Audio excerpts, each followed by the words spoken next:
सरल जापानी YouTube channel पर आप सभी का एक बार फिर बहुत बहुत स्वागत है। हिंदी में जापानी भाषा सीखने की इस पाठमाला का आज है 74वां पाठ। कांजी 85 से 90। इस चैनल को सब्सक्राइब ज़रूर करें अगर आपने अभी तक नहीं किया है तो। और प्लेलिस्ट का नाम है सीखें जापानी हिंदी में जापानी पाठमाला। इस प्लेलिस्ट पे जाकर आप सभी 74 के 74 पाठों को एक साथ एक जगह देख सकते हैं और आप क्रमानुसार उन वीडियोस को 1 से लेकर 74 तक देख सकते हैं ताकि आप सिस्टमेटिक तरीके से एक ऑर्गेनाइज्ड वे में जापानी भाषा सीख सकें, अगर आपने अभी अभी ये चैनल ज्वाइन किया है तो चलिए शुरू करते हैं आज का पाठ 74, कांजी प्रतीक 85 से 90 तक। यानी आज के इस पाठ में हम 6 कांजी प्रतीक सीखने जा रहे हैं जो आपके सामने है। इन्हें दो अलग अलग भागों में, दो अलग अलग रंगों में बांटने का कारण यही है कि आप अगर इनके शेप्स पर जाएं तो ये जो पहले 3 कांजी हैं वो एक तरह के दिखते हैं और बाकी 3 कांजी दूसरे तरह के दिखते हैं और इनमें समानताएं हैं। तो ये 3 कांजी प्रतीक जो 9 शक्ति या ऊर्जा और पुरुष दर्शा रहे हैं, ये हमारे आज के कांजी प्रतीकों में से नहीं है जो आज हम सीखने जा रहे हैं। ये हम ऑलरेडी सीख चुके हैं और इन्हें यहाँ पे लिखने का कारण यही है कि आज के 6 में से जो 3 कांजी है वो उनका इनमें से इनसे कुछ ना कुछ संबंध है, क्योंकि वो दिखने में इनके जैसे ही हैं। ये है पहला। देखिए, आज हम ये कांजी सीखेंगे जो गोलाई और वृत्त की कांजी है, यानी सर्कल या राउंडनेस की कांजी है। तो इस कांजी के साथ इस कांजी की समानता देखिए दोस्तों, बस एक निशान है जो एक्स्ट्रा है। अदरवाइज जो 9 संख्या की जो कांजी है यानी क्यू, वो और ये कांजी बिल्कुल एक जैसी दिखती है। एक कांजी हम आज ये भी सीखेंगे जो जिसका अर्थ है दिशा या रास्ता। और इस कांजी को अगर आप देखें तो इसकी समानता किससे है? इसकी समानता पावर या शक्ति वाले इस कांजी से है। और जो तीसरी कांजी है 10,000 की, जिसे आज हम सीखेंगे, इसकी समानता देखिए। इस कांजी में जो ये वाला हिस्सा है या ये वाला हिस्सा है, उसके साथ इसकी काफ़ी समानता है।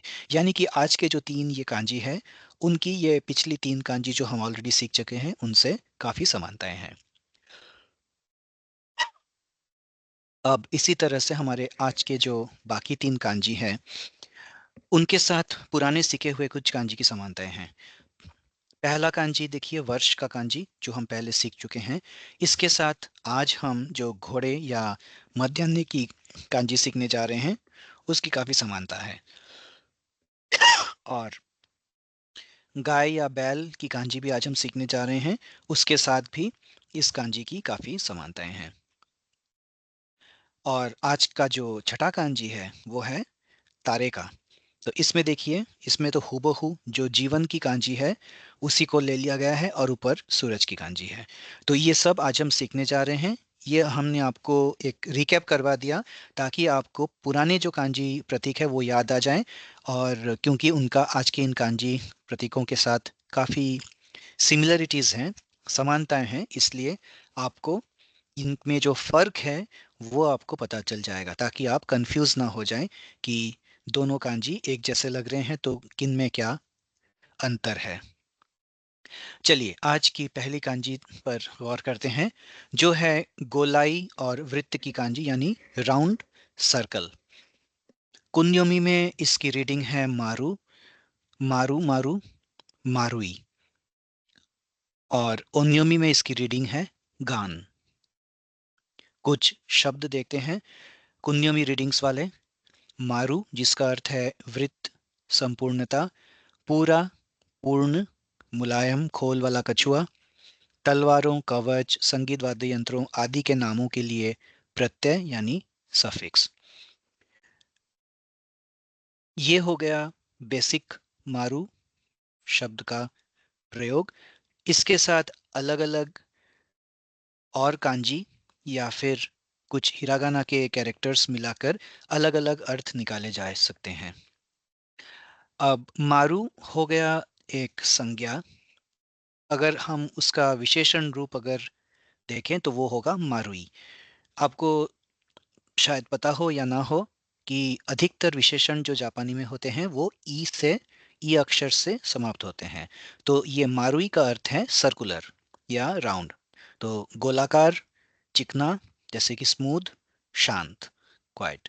तो उसके लिए ये मारुई विशेषण का प्रयोग होता है और ये आया है मारू से, जो सर्कल या राउंडनेस को दर्शाता है। उसके बाद है होनमारू। होनमारू का अर्थ है इनर सिटाडल, यानी कि आंतरिक गढ़, यानी जो गढ़ होता है, जो फोर्ट होता है, उसका जो बिल्कुल अंदर वाला जो जगह होती है, जैसे गोल एक गढ़ है तो उसका जो सेंट्रल पार्ट होता है उसे इनर सिटाडल कहते हैं और जापानी में उसे होनमारू कहते हैं। होन यानी कि बिल्कुल रूट, बिल्कुल कोर, कोर एरिया जो होता है उसे होनमारू कहते हैं। तो इसी तरह से केंद्र, फोकस, कोर, उसे होनमारू कहा जाता है। उसके बाद एक शब्द है मारूमेरू। मारूमेरू शब्द नेगेटिव सेंस में इसका प्रयोग किया जाता है। जैसे हम गोल गोल किसी को घुमा देते हैं, किसी बात को हम गोला गोल कर देते हैं, या किसी को लपेट देने की कोशिश करते हैं, लपेटते हैं किसी को बातों में, या फुसलाते हैं, बहलाते हैं। जैसे इसमें ख़ास तौर से इस मारूमेरू का प्रयोग जापानी में किया जाता है कि मीठी मीठी बातों से बहला फुसला कर सेक्स के लिए तैयार करना किसी को, या संभोग के लिए उसे लुभाना या उकसाना, ताकि जो पार्टनर है वो संभोग के लिए राजी हो जाए। तो ये जो मीठी मीठी बातों बातों से जो फुसलाया जाता है उसे मारू मेरू कहते हैं। अब ओनियोमी के कुछ उदाहरण देखते हैं। पहला है गांग, जिसका अर्थ है फिश बॉल या मीट बॉल, या फिर जो दवाई की जो गोली होती है पिल, उसे भी गांग से संबोधित किया जाता है। इसका अर्थ है बॉल या कोई राउंड स्फेरिकल कोई चीज। उसके बाद है इचिगांग। इचिगांग का अर्थ है एक गांठ या एक शरीर, एक समूह, यानी कि one body, one group, one lump. इसके बाद शब्द है राईगांग। राईगांग का अर्थ है ये एक परजीवी कवक है। परजीवी यानी कि पैरासाइट, आपको पता होगा परजीवी यानी कि जो दूसरे किसी जीव के ऊपर निर्भर करता है, पैरासाइट। एक परजीवी कवक है जो बांस पर उगता है और चीनी चिकित्सा में इसका प्रयोग किया जाता है, यानी कि चीनी चिकित्सा में इससे कोई कोई वैक्सीन या कोई दवाई निकाली जाती है। रेडिकल, देखिए इसमें दो रेडिकल का प्रयोग हुआ है। एक तो नो रेडिकल जो हम आपको थोड़ी देर पहले बता चुके हैं, और एक डॉट रेडिकल। तो डॉट रेडिकल और नो रेडिकल के मिश्रण से ये कॉम्पोजिट कांजी बनी है। स्ट्रोक ऑर्डर देखते हैं। पहला स्ट्रोक इस तरह से वर्टिकल नीचे की तरफ, फिर दूसरा स्ट्रोक ऐसे, और तीसरा स्ट्रोक। तो तीन स्ट्रोकों में ये कांजी सिंबल लिखकर तैयार हो जाएगी। अब ये कहाँ से आया ये सिंबल?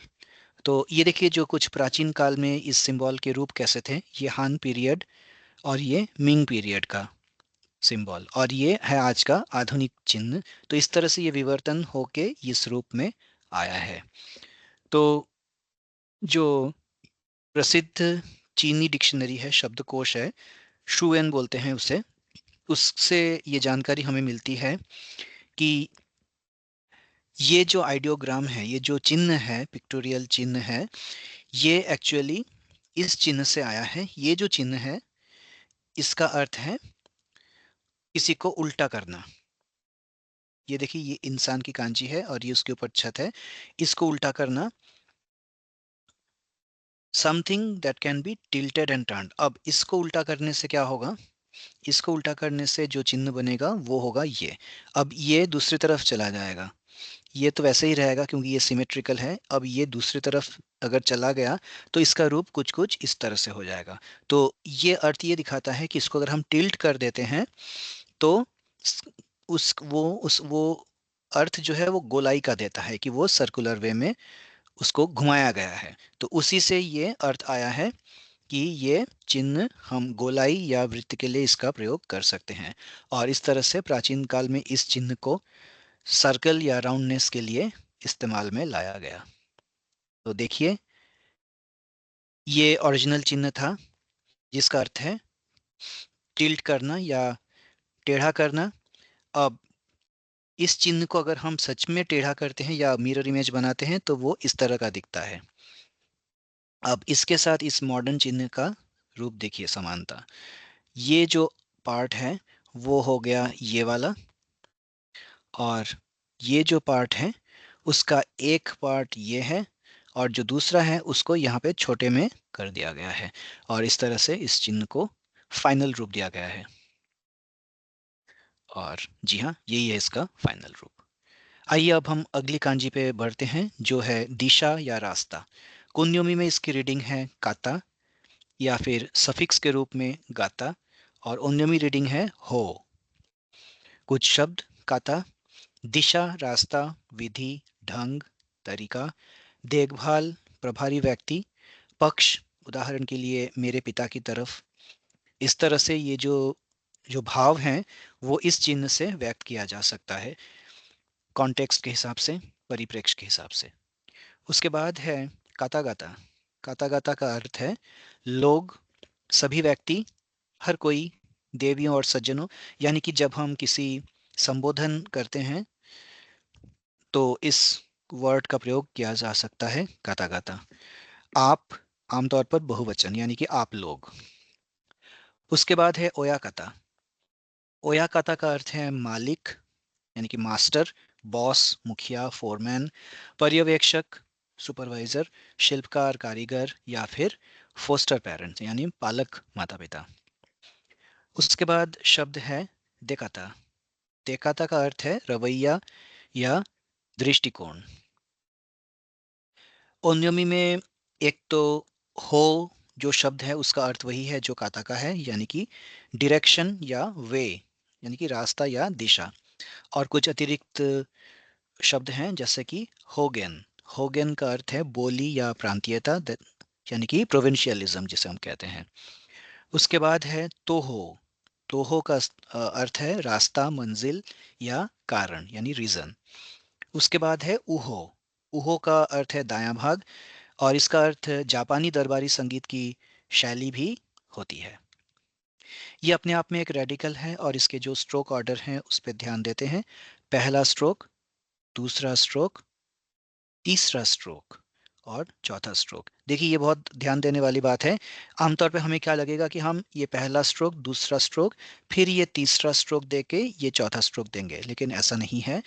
पहला स्ट्रोक, दूसरा स्ट्रोक, तीसरा स्ट्रोक, और उसके बाद ये वर्टिकल वाला चौथा स्ट्रोक आएगा।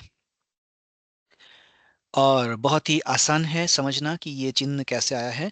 देखिए ये दर्शा क्या रहा है, जो पौराणिक चिन्ह है, कि एक व्यक्ति है जो एक दिशा की तरफ, इस दिशा में भाग रहा है, दौड़ रहा है या चल रहा है, और इसी से ये सिंबल आया है। और ये भी देखने में बिल्कुल एक मनुष्य की तरह ही लग रहा है जो इस डायरेक्शन में जा रहा है। तो यहीं से ये सिंबल आया है। अब अगली कांजी है 10,000 की, जो कुन्योमी में इसे योरोजु कहते हैं और ओन्योमी में मान कहते हैं। तो इसका जो कुछ शब्द हैं वो मान 10,000 के लिए इसका प्रयोग होता है। भले ही कुन्योमी में योरोजु कहते हैं, लेकिन इसका प्रयोग कुन्योमी में भी होता है, मान का प्रयोग। वो कुन्योमी ओन्योमी दोनों में ही होता है, लेकिन ये है वैसे ओन्योमी, मान। 10,000। उसके बाद माननेन अगर कहें तो नेन का अर्थ है वर्ष, ये आपको पता ही है। तो माननेन यानी कि 10,000 वर्ष, और 10,000 वर्ष बहुत अधिक होता है, इसलिए ये एक तरह से अनंत काल का भी अर्थ देता है। उसके बाद है याओ योरोजु। याओ योरोजु का अर्थ है असंख्य या अनगिनत चीज़ें। कुछ ओन्योमी के शब्द हैं मान, जिसमें वही 10,000 और एवरीथिंग ऑल वेरियस, यानी कि जो सब कुछ आ जाए, जिसमें समा जाए, उसे मान कहते हैं। मान इची, असंभावित घटना, यानी कि 10,000 में एक, 10,000 में एक भाग। सो वो काफ़ी अनलाइकली इवेंट होती है। तो वो इमरजेंसी सिचुएशन या आपातकाल, सबसे खराब स्थिति, 10,000 से एक, यदि किसी संयोग से, किसी संभावना से, असंभावित घटना में।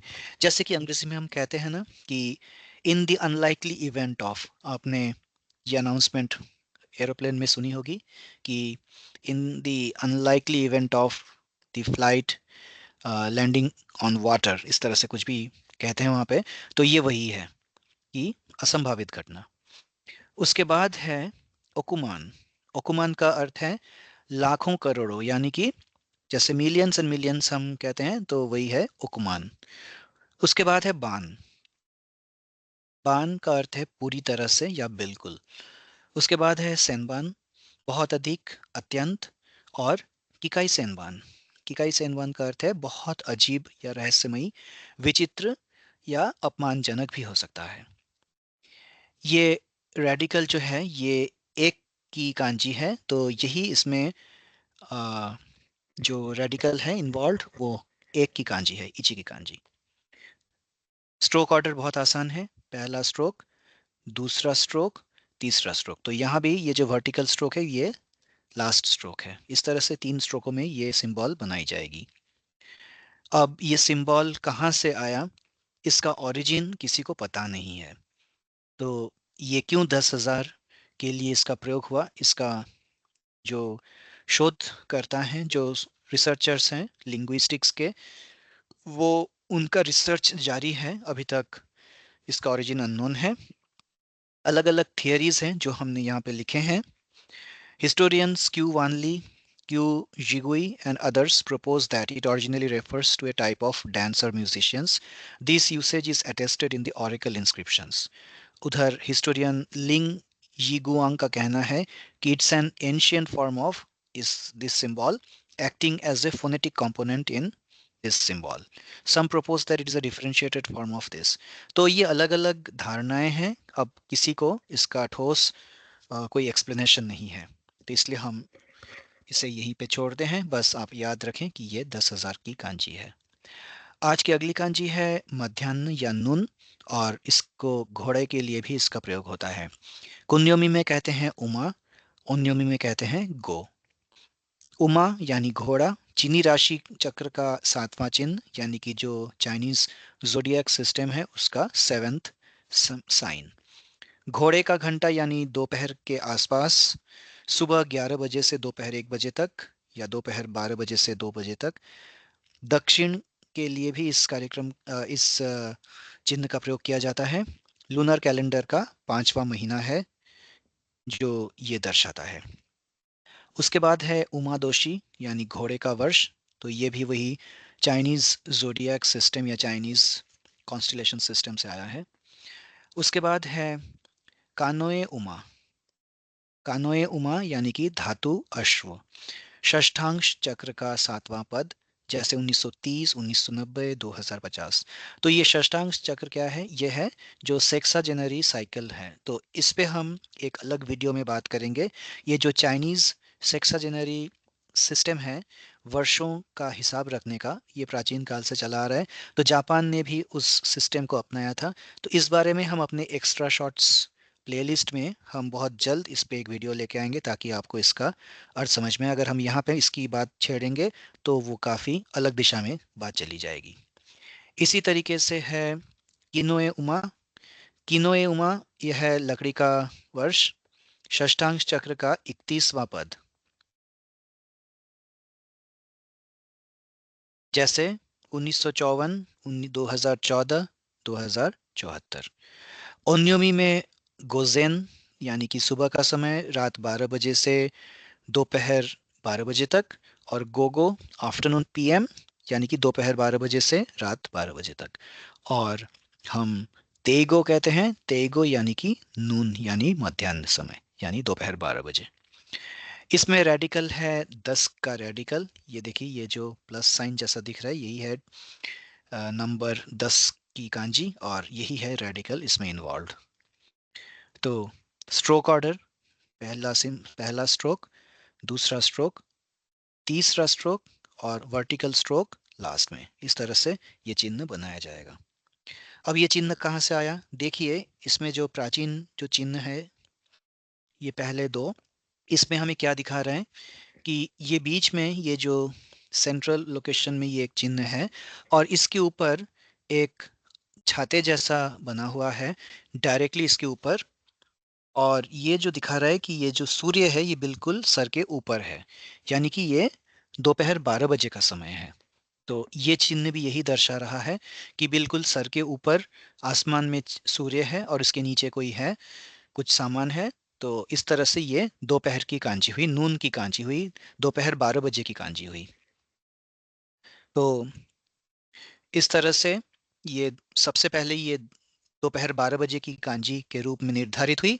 और क्योंकि दोपहर 12 बजे का समय वो चाइनीज जोडियक सिस्टम में आवर ऑफ द हॉर्स होता है, इसलिए इस चिन्ह का प्रयोग घोड़े के लिए भी किया जाने लगा। इस वजह से ये चिन्ह घोड़ा और मध्याह्न दोनों दर्शाता है। अगली कांजी है गाय, बैल और सांड की। कुन्योमी में कहते हैं इसे उशी, ओन्योमी में ग्यू। तो आपको पता ही होगा, ग्यू न्यू, ग्यू निकू, ये हमने पढ़े हैं वोकेबुलरी में, जो बीफ और दूध से संबंधित है। उसी तरह से उशी का अर्थ भी गाय, बैल या सांड के रूप में किया जाता है। तो कुछ शब्द देखते हैं। उशी, इसका ब्रॉडर सेंस में मवेशी यानी कैटल, गाय, बैल, सांड, बछड़ा, गोमांस यानी बीफ, चीनी बैल नक्षत्र, 28 घरों में से एक। तो इन सब के लिए इस चिन्ह का प्रयोग होता है। आप ये चिन्ह कई जगहों पे देखेंगे। आप अगर किसी चाइनीज या जापानीज सुपरमार्केट चले जाएंगे तो जो बीफ के जो पैकेट्स होते हैं उसके ऊपर आप ये चिन्ह देखेंगे, जो आपको इंडिकेशन देगा कि वो बीफ है। और उसके बाद ये जो चिन्ह है वो है ग्यूशा। ग्यूशा, जिसका अर्थ है बैलगाड़ी, लेकिन हायान युग में, हायान एक इरा था, हायान युग में जो नोबल मैन थे यानी कि जो कुलीन लोग थे, वो एक विशेष विशिष्ट बैलगाड़ी में बैठकर सफर करते थे, जिसे हम ग्यूशा कहते हैं। ग्यूशा, सो ग्यूश जो शब्द है वो वहीं से आया है कि गाय या बैल। उसके बाद है, ग्यूशा के बाद है क्योसेउशी। क्योसेई उशी, क्योसेई उशी, जो जिसका अर्थ बैल ही है। तो देखिए, बैल और सांड, इन दोनों में फर्क क्या है? तो गाय है स्त्रीलिंग, और गाय का जो पुल्लिंग है वो है सांड। लेकिन बैल क्या है? बैल सांड का ही एक रूप है, जिसमें सांड की जो प्रजनन क्षमता है, यानी कि जो बच्चे पैदा करने की जो क्षमता है, उसे निरस्त कर दिया जाता है आर्टिफिशियली, मेडिकली। यानी कि जो स्पर्म क्रिएशन है वो नहीं होता। इस वजह से सांड गाय के साथ संभोग करने के बावजूद भी वो अपना जो स्पर्म है वो गाय के अंदर स्थापित नहीं कर सकता, जिस वजह से गाय गर्भवती नहीं होती बैल से। तो उस सांड को बैल कहते हैं। तो अंग्रेजी में ऑक्स कहते हैं, और सांड को बुल कहते हैं, बैल को ऑक्स कहते हैं। तो कैस्ट्रेटेड बुल इज ऑक्स। तो यहाँ भी वही है। और ऐसा क्यों किया जाता है? ऐसा इसलिए किया जाता है ताकि उसकी ताकत बढ़े और उससे जो फिजिकल लेबर है वो ज्यादा करवाया जा सके। इसलिए हल जोतने के लिए बैल का काम, बैल को लिया जाता है। बैलगाड़ी में बैल को लिया जाता है, सांड को नहीं लिया जाता। इसी तरह से बैल जो है वो ताकत और मर्दानगी का सिंबल है, का प्रतीक है। तो इस मर्दाना बैल और ताकतवर बैल के लिए जो शब्द जापानी में है वो है कोतोई उशी। कोतोई उशी यानी ताकतवर बैल। ओन्योमी में ग्यू, जिसका अर्थ उशी जैसा ही है, और एक अर्थ है ग्यू, जिसका प्रयोग सिर्फ गाय या बैल के लिए नहीं बल्कि वेश्यालय या कोठों के दलालों के लिए भी किया जाता है। अब आप देखिए, यहाँ पे कांजी बिल्कुल अलग है। इसमें ये बैल वाली कांजी है ही नहीं, लेकिन इस शब्द को हमने शामिल किया है ताकि आप कंफ्यूज ना हो जाए, क्योंकि इसका उच्चारण भी ग्यू ही है। लेकिन यहाँ पे ये जो ग्यू वाली ये जो प्रतीक है वो नहीं है, यहाँ पे ये कुछ और ही प्रतीक है, लेकिन इसका जो प्रोनाउंसिएशन है वो ग्यू है। और ये जो पिंप हम जिसे कहते हैं, जो वेश्यालय के जो दलाल होते हैं, जो वो महिला भी हो सकती है, पुरुष भी हो सकते हैं, उसके लिए इस शब्द का प्रयोग किया जाता है। उसके बाद है निकू ग्यू। यानी मांस के लिए जो मवेशी जिनका प्रयोग किया जाता है, यानी बीफ कैटल। ये बीफ नहीं है, ये जिंदा कैटल है, लेकिन भविष्य में उनको काटकर उनके मांस निकाले जाएंगे, तो उसे निकू ग्यू कहते हैं। ग्यू निकू है बीफ, और निकू ग्यू है बीफ बनने से पहले जो जिंदा मवेशी है, उसे निकू ग्यू कहते हैं। उसके बाद है काई ग्यू। काई ग्यू, आपने सुना होगा समुद्री गाय, एक एक जानवर है, एक मछली आप कह सकते हैं, जो जिसका जो रूप है वो थोड़ा बहुत गाय जैसा है, उसे सी काऊ कहते हैं, समुद्री गाय। तो ये एक मैमल है, सिरेनियन, जो सिरेनिया क्रम का जो जो फैमिली है, उसे उसका एक प्रजाति है सी काऊ।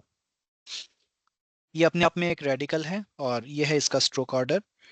पहला स्ट्रोक, दूसरा स्ट्रोक, तीसरा स्ट्रोक, और ये वर्टिकल चौथा स्ट्रोक। इस इन 4 स्ट्रोकों में ये सिंबल बन के तैयार हो जाएगी। और देखिए ये जो सिंबल कहाँ से आया, गाय बैल सांड का सिंबल। ये सभी जो प्राचीन सिंबल्स हैं, जिसमें आप देख सकते हैं कि इसमें एक सांड का सर दिख रहा है हमें, ये जो उसके जो सिंग है, ये सिंग है, ये सर है, और ये बॉडी है। तो इस तरह से इस चिन्ह का प्रयोग किया जाता है, और आधुनिक रूप में ये सिंबल इस तरह का बन गया। आप समानता देखिए इन सिंबल्स में। तो ये पौराणिक सिंबल्स हैं, और ये आधुनिक सिंबल है। और अब आज की अंतिम कांजी, आज की इस पाठ की, जो दर्शाता है तारा या कोई खगोलीय पिंड, यानी कि सेलेस्टियल बॉडी। होशी, और उन्योमी में सेई या शो, ये इसका रीडिंग है। कुन्योमी में होशी, और होशी बाद में भी आ सकता है, बोशी भी आ सकता है। ये बोशी है, माफ कीजिए, ये होशी लिखा हुआ है, लेकिन अगर जब हम सफिक्स के रूप में इसका प्रयोग करते हैं तो वो बोशी हो जाता है। कुछ शब्द, होशी का अर्थ है तारा, यानी कि स्टार, ग्रह या प्लैनेट, या सामान्य रूप से कोई भी खगोलीय पिंड, यानी कोई भी सेलेस्टियल बॉडी के लिए जेनेरिक रूप से हम होशी का प्रयोग कर लेते हैं। तारे के आकार का कोई कोई वस्तु, तारांकन चिन्ह यानी स्टार या एस्टेरिस्क मार्क।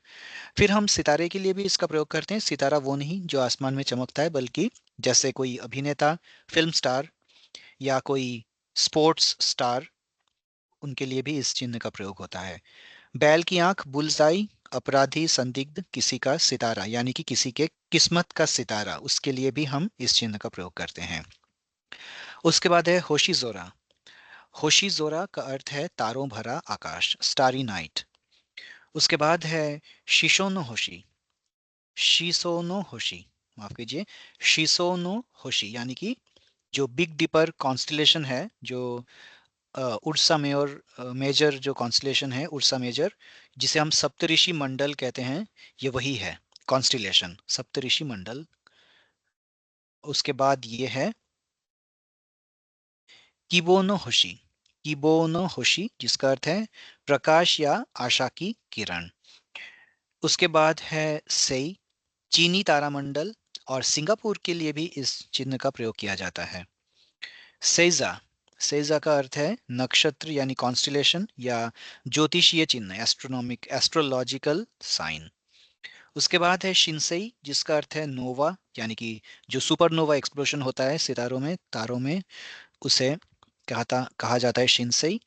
नया चेहरा या कोई नया सितारा, क्योंकि सुपरनोवा एक्सप्लोजन के बाद जो रेमनेंट्स निकलते हैं, उनसे भविष्य में फिर नए सितारों का जन्म होता है, इसलिए इस चिन्ह का प्रयोग उसके लिए किया जाता है, उस पर्पज से।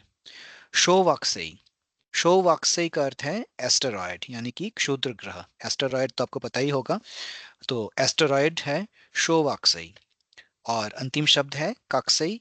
कक्सेई का अर्थ है केवल कुछ समय के लिए दिखाई देने वाला खगोलीय पिंड, यानी कि कॉमेट, जिसे हम धूमकेतु कहते हैं, जो कुछ दिनों के लिए दिखते हैं, फिर बहुत दूर चले जाते हैं, फिर कई बहुत सालों के बाद फिर वापस आते हैं।